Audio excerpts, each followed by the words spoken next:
नमो तस्सा भगवतो अरहतो।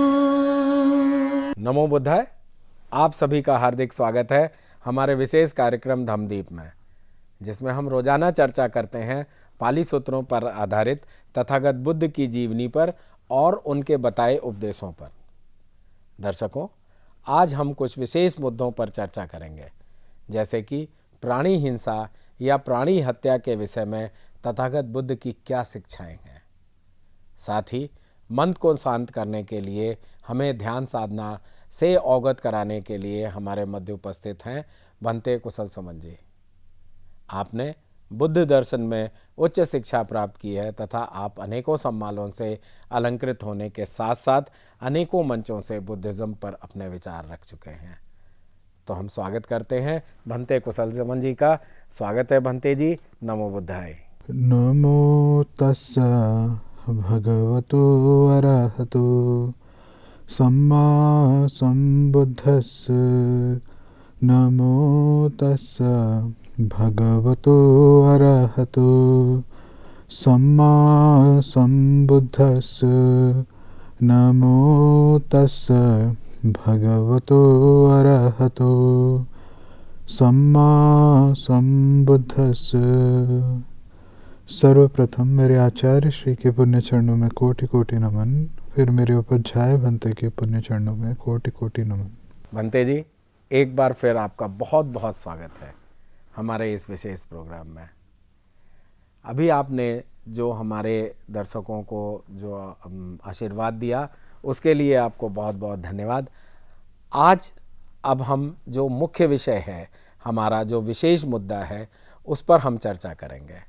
आज का मुद्दा है प्राणी हिंसा या प्राणी हत्या के विषय में तथागत बुद्ध की शिक्षाएं क्या कहती हैं, तथा साथ ही मन को शांत करने के लिए हमें ध्यान साधना से भंते जी कृपया अवगत कराएं। बहुत बहुत धन्यवाद आपका आरपी सिंह जी। तो दर्शकों, कल के एपिसोड में हमने विश्व शांति, सामाजिक शांति के मुद्दे पर चर्चा किया, जिसमें कुछ अनकही बात रह गई। तो आज के एपिसोड में हम उन्हीं बातों पे चर्चा करेंगे।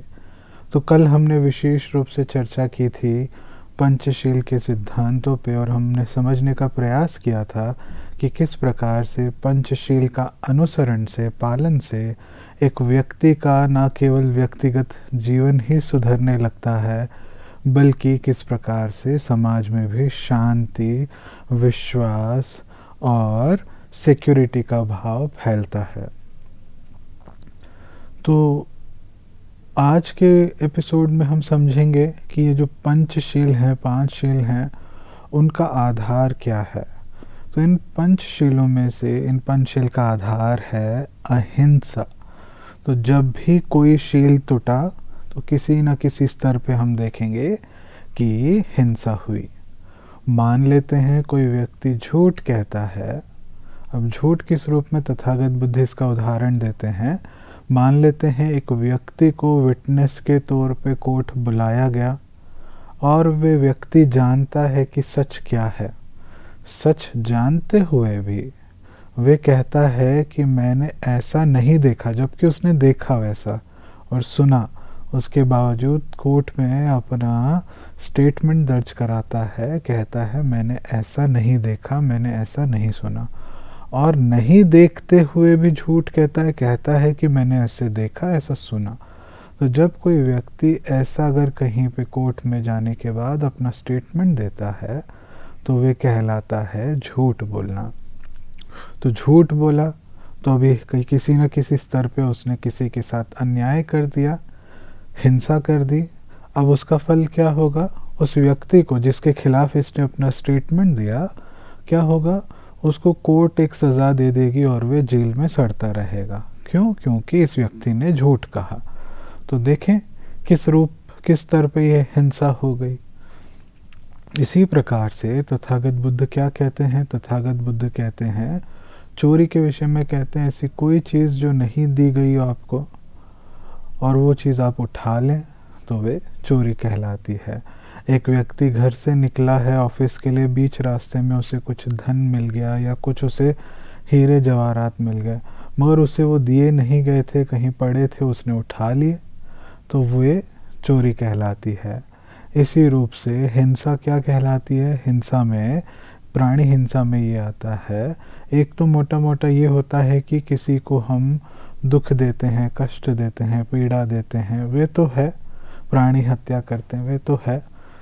इसके अलावा अगर हम किसी को प्रेरित करें, हम प्रेरित करें कि तुम इस मनुष्य जीवन में, इतने दुख भरे जीवन में रह के तुम्हें क्या मिला, इससे अच्छा तुम मर जाना ही ठीक है, ऐसा कह के किसी को सुसाइड करने के लिए, आत्महत्या करने के लिए प्रेरित करता है, तो वे भी प्राणी हिंसा के अंतर्गत गिना जाता है।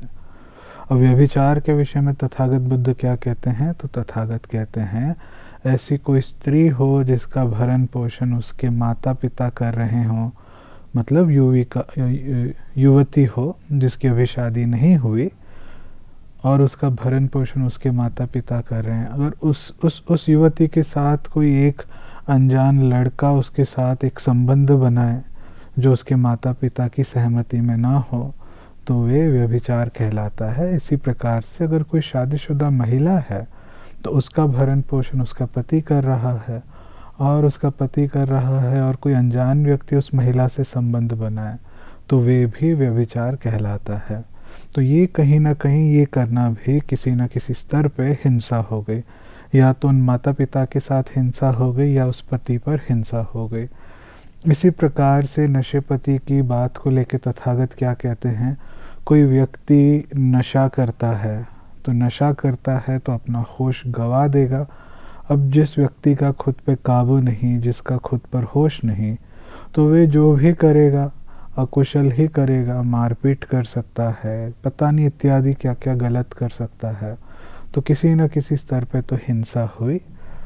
तो इसीलिए ये पांचों शील का आधार जो कहा गया, वो कहा गया कि अहिंसा। तो कोई ना कोई शील टूटा, मतलब किसी न किसी स्तर पे हिंसा हुई। तो इस हिंसा को रोकना, इस हिंसा को रोकना ही पंचशील का काम है। जब कोई व्यक्ति पंचशील का पालन करता है, तो ये जो हर स्तर पे किसी न किसी रूप से हिंसा हो रही है, वे उसको रोकने में कामयाब होता है। तो ये तो हुआ एक व्यक्ति के व्यक्तिगत जीवन में होने वाली हिंसाएं। मगर एक व्यक्ति जब देखता है समाज में हिंसा है, तो किस किस रूप में हो सकती है?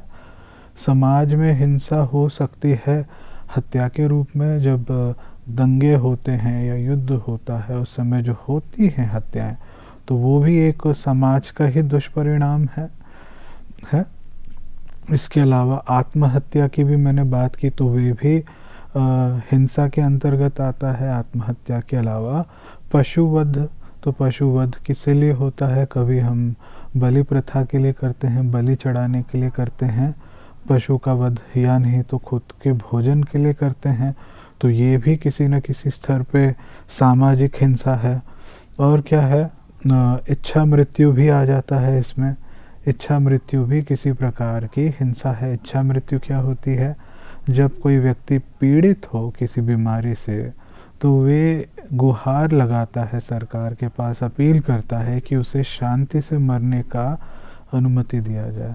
तो इस प्रकार की इच्छा मृत्यु भी हिंसा के अंतर्गत आती है। और क्या आता है? जो युद्ध है, युद्ध भी एक प्रकार से सामाजिक हिंसा के अंतर्गत आता है।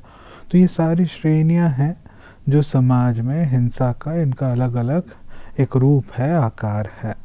तो अभी कुछ एपिसोड्स में हम ये खास करके कुछ एक मुद्दे उठाएंगे और इनको गहराई में हम इनकी चर्चा करेंगे, समझेंगे कि तथागत बुद्ध की शिक्षाएं क्या कहती हैं। तो हम उठाते हैं सबसे पहला मुद्दा प्राणी हिंसा पर, या जो समाज में हिंसा होती है, हत्याएं होती हैं, उस पे हम तथागत बुद्ध की शिक्षा क्या कहती है।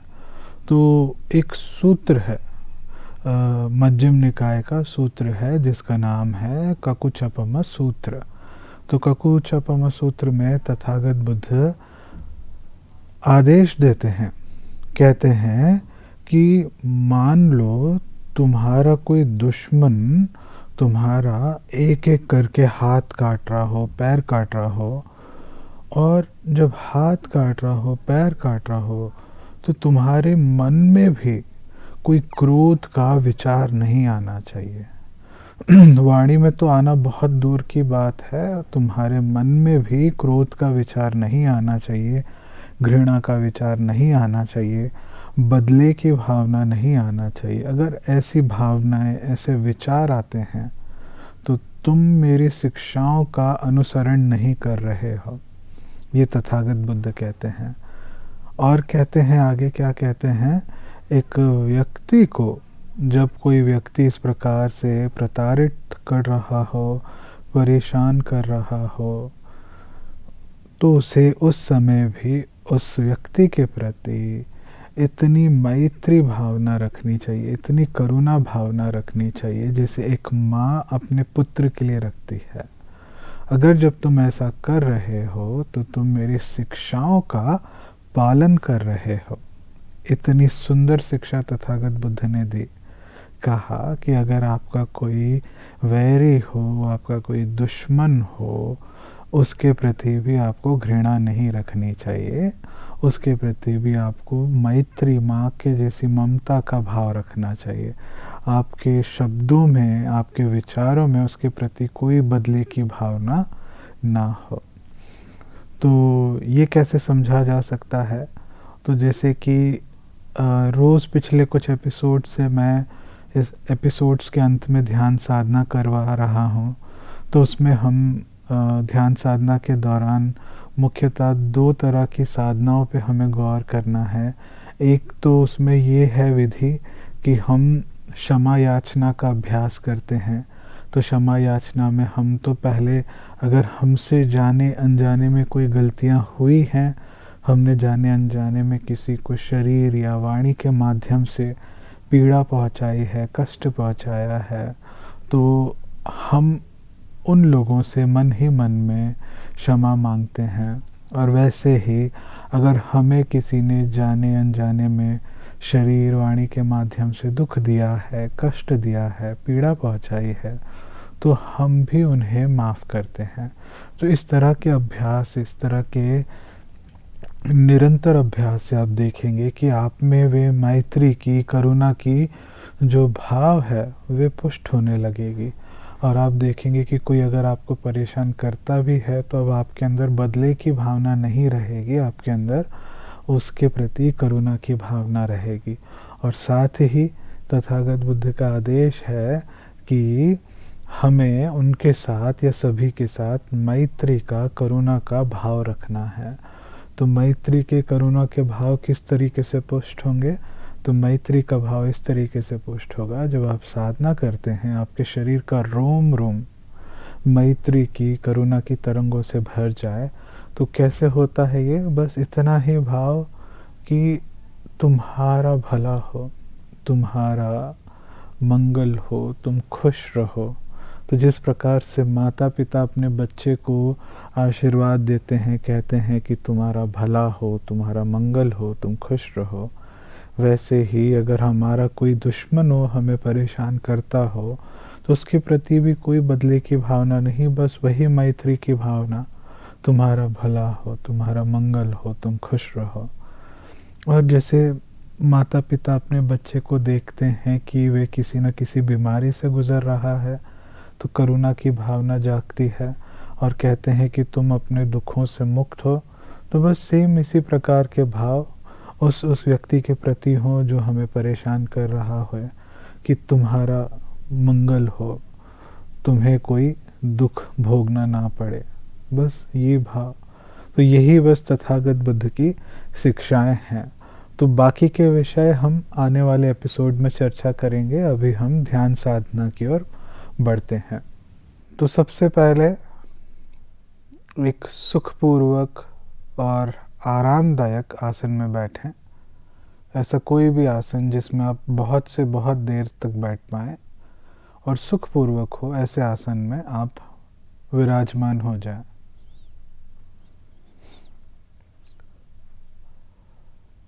अब अपने रीढ़ की हड्डी को सीधा कर लें और अपनी आंखें धीमे से बंद कर लें। ध्यान रखें कि जब तक हम लोग ध्यान साधना करने वाले हैं, तब तक आपकी आंखें बंद रहेंगी।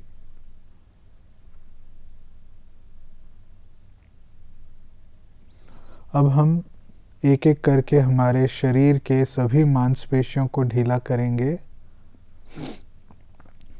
तो सबसे पहले आप अपना सारा ध्यान अपने माथे पे ले जाएं और माथे में जहाँ कहीं भी तनाव हो वहाँ की मांसपेशियों को आप ढीला छोड़ दें।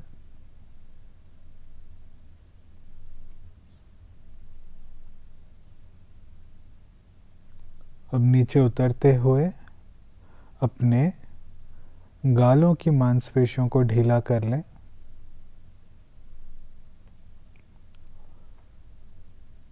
फिर अपने जबड़े की मांसपेशियों को ढीला कर लें।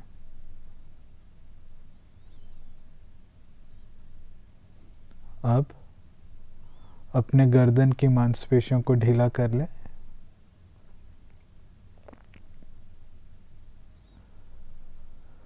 दोनों कंधों की मांसपेशियों को ढीला कर लें।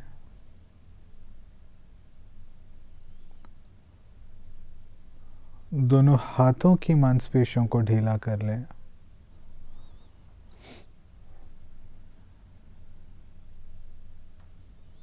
छाती की मांसपेशियों को ढीला कर लें।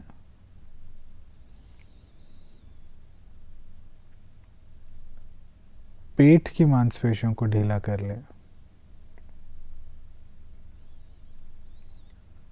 पीठ के ऊपरी हिस्से की मांसपेशियों को ढीला कर लें। पीठ के निचले हिस्से की मांसपेशियों को ढीला कर लें।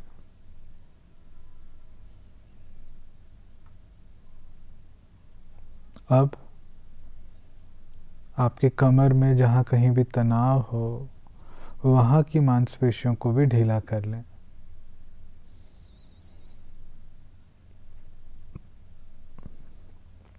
दोनों जांघों की मांसपेशियों को ढीला कर लें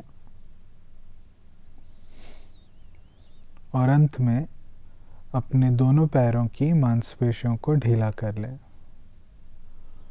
तो इस प्रकार से आपका सारा बदन, सारा शरीर शांत, तनाव से मुक्त रहे, एकदम रिलैक्स्ड रहे। अब अपना सारा ध्यान अपने सांसों पे केंद्रित करें और हर सांस, हर आती जाती सांस गहरी शांति की अनुभूति कराती रहे। हर सांस गहरी शांति की अनुभूति कराती रहे।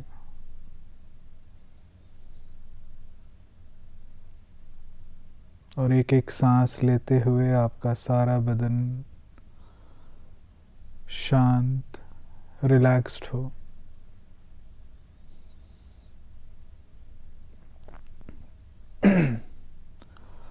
अब बदन के हल्के होने के बाद हम हमारे मन को हल्का करने के लिए क्षमा याचना का अभ्यास करेंगे। तो जैसे जैसे मैं कह रहा हूँ, मेरे शब्दों को आप अपने मन ही मन में दोहराएं। तो क्षमा याचना का अभ्यास करने के लिए सबसे पहले इस प्रकार से मन ही मन में दोहराएं और हर शब्द का अनुभव करते रहें। मैंने जाने अनजाने में शरीर, वाणी या मन के माध्यम से किसी को दुख दिया हो, किसी को पीड़ा दी हो, किसी को कष्ट दिया हो, मैं उन सब से क्षमा मांगता हूँ। मैं उन सब से क्षमा मांगता हूँ। वे सब मुझे क्षमा करें। वे सब मुझे क्षमा करें। वे सब मुझे क्षमा करें।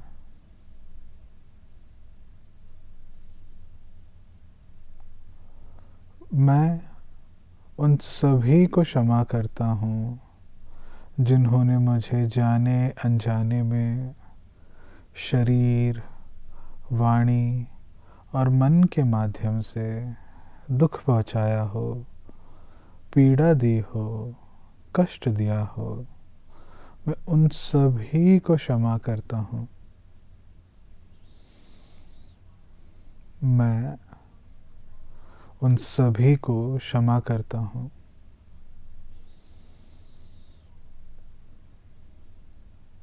मैं उन सभी को क्षमा करता हूँ।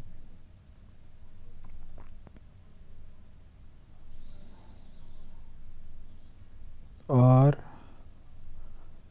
आज से, इसी क्षण से ये संकल्प लेता हूँ कि मैं किसी प्रकार की प्राणी हिंसा नहीं करूँगा, किसी को कष्ट नहीं दूंगा, किसी को दुख नहीं दूंगा, किसी को पीड़ा नहीं पहुंचाऊंगा।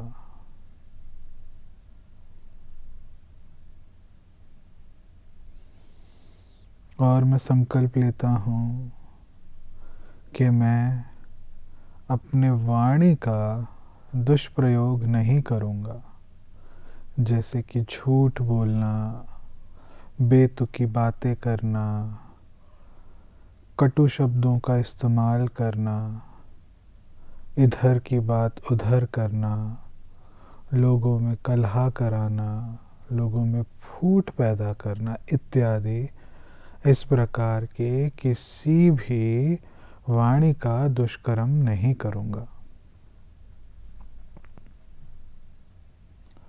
और मैं संकल्प लेता हूँ कि मैं चोरी नहीं करूँगा, अर्थात अपने सामर्थ्य से जिस किसी भी पेशे में हो सही तरीके से धन इकट्ठा करूँगा, सही मार्ग पर चलते हुए धन इकट्ठा करूँगा। और मैं संकल्प लेता हूँ कि मैं अपने शादीशुदा जीवन में रहते हुए अपने पत्नी या पति के प्रति वफादारी निभाऊंगा। और जिनकी शादी नहीं हुई है वे इस प्रकार से संकल्प लें कि वे अपने ब्रह्मचर्य जीवन का पूर्ण रूप से पालन करेंगे।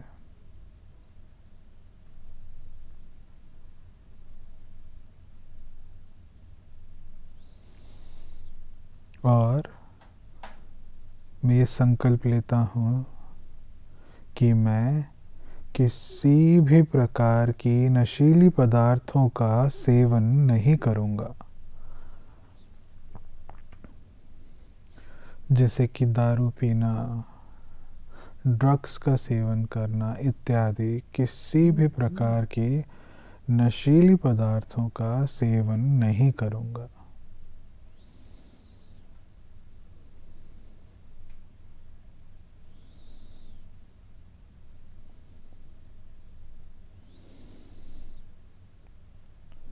और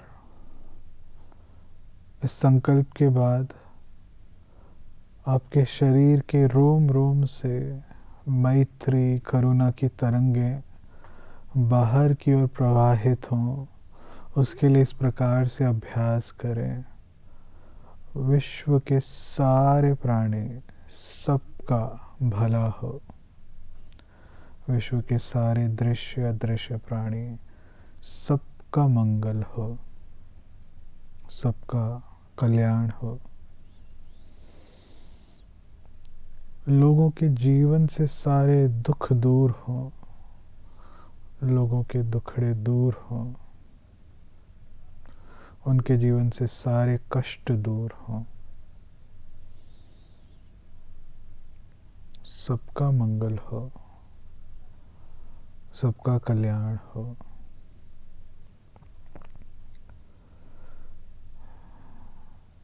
सब्बे सत्ता सुखी होन्तु। सब्बे सत्ता सुखी होन्तु। सब्बे सत्ता सुखी होन्तु।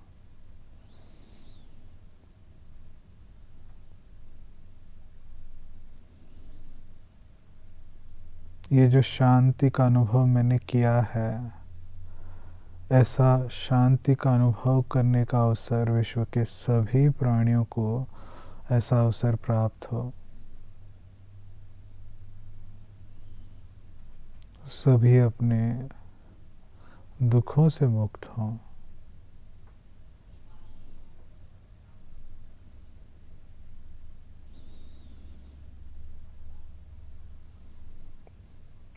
भवतु सब्बमंगलम। भवतु सब्बमंगलम। भवतु सब्बमंगलम। सबका भला हो, सबका मंगल हो, सबका कल्याण हो। सुखी हो, सुखी हो, सुखी हो। धन्यवाद भंते जी, सादर आपका बहुत बहुत धन्यवाद। आप अपना समय निकाल कर आए और हमारे दर्शकों को बहुत अच्छी अच्छी जानकारी दी। तो साथियों, आज के इस कार्यक्रम में बस इतना ही। अब समय हो चुका है आज के प्रोग्राम के विश्राम होने का, लेकिन उससे पहले आपको बताते चलें कि अगर आप हमारे इस प्रोग्राम का हिस्सा बन कोई सुझाव, शिकायत या संदेश भेजना चाहते हैं तो आप हमारे व्हाट्सएप नंबर 9639010109 पर अपना संदेश भेज सकते हैं, या हमारी ईमेल आईडी subhartibuddha@gmail.com पर भी आप भेज सकते हैं। तो मुझे उम्मीद है कि आप अपने मन में आई बात को दबाएंगे नहीं और हमारे प्रोग्राम का हिस्सा बन अपने सुझाव या संदेश को हमें भेज सकते हैं तथा भंते जी का मार्गदर्शन प्राप्त कर सकते हैं। तब तक मैं आरपी सिंह भंते कुशल सुमन जी के साथ लेता हूँ विदा। कल इसी समय आपके समक्ष फिर उपस्थित होंगे। नमो बुद्धाय। नमो तस्सा भगवतो अरहतो